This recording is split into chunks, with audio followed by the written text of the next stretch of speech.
Assalamualaikum, selamat pagi teman-teman. Hari ni hari cuti kan. Jadi hari ni masalah special sikit kat rumah.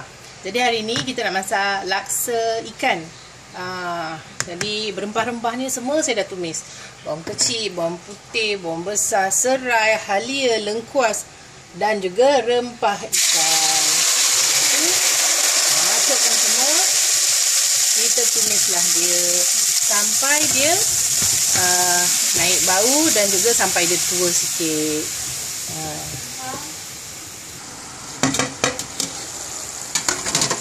Okey.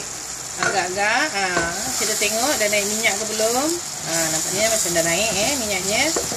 Okey. Jadi bila agak-agak dah naik minyak tu, dah tua kan, kita masukkan serai yang dah dititik tadi, asam keping, gula melaka ke gula merah ke, masukkan. Senang je masaknya ni. Masukkan ikan yang tadi dah ikan kembung rebus. Ada orang kata kalau masak laksa Johor yang asam tu actually pun sama, cuma dia tak ada letak santan, tak ada letak rempah kari. Dia orang kebanyakannya asam. Kita kan masak laksa lemak ni, laksa lemak ikan kan. Jadi kita masukkan santan. Kan senang tu, semua masuk je.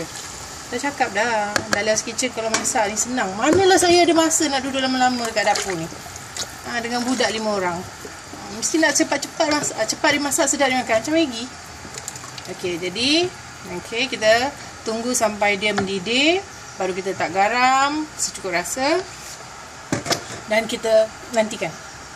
Okey, lepas tadi kita dah letak santan tu semua, lupa pula masukkan kerisik. Saya masak periuk besar, biasalah kan anak kalau ramai semua masak periuk besar je, tak ada periuk kecil.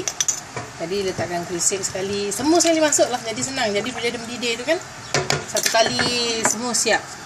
Dan letakkan daun kesum sikit. So koyak-koyakkan daun kesumnya. Itu masukkan. Senang aja kan. Okey.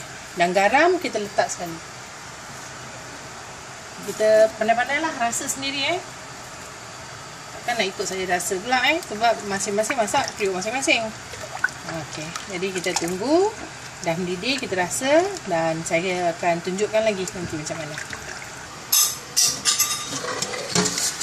Okey, nampaknya dah mendidih. Okey, dan sebelum tu kita nak kena rasa lah. Kalau laksa lemak ni, laksa ikan ni, nak kena rasa ada masamnya, masin dan manisnya sikit lah. Tadi saya cakap laksa Johor kan, yang ada asam tu. Nanti orang Johor marah pula, orang Penang marah pula. Kata orang Penang yang cakap yang laksa asam tu sebenarnya orang Penang punya. Jadi sebenarnya tak tahulah Johor ke Penang. Importantnya makan sedap sudah.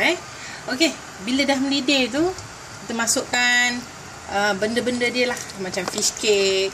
Saya kalau masak saya suka semua macam penuh.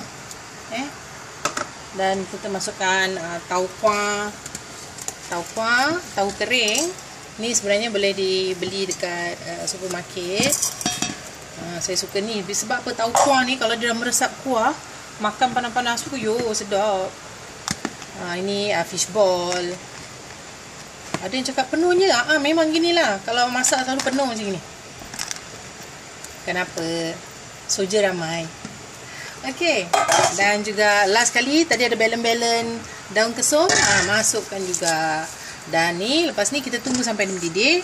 Dan dah boleh kita makan. Senang kan? Inilah dia laksa ikan versi Dahlia's Kitchen. Senang aja, tak susah nak buat. Rempah-rempahnya nanti saya upload. Dan bolehlah boleh copy dekat Facebook tu. Dan nanti bolehlah cuba, jangan tak cuba. Laksa ni sedap tau. Ni arwah mak mentua saya punya resepi ni. Saya sebenarnya tak suka makan laksa sebab saya rasa laksa tu macam getah tau. Tapi bila saya rasa mak mentua saya buat, aduh, tak boleh angs lah. Betul, tak cakap bidik. Jadi cuba jangan tak cuba. Inilah dia laksa ikan versi Dahlia's Kitchen.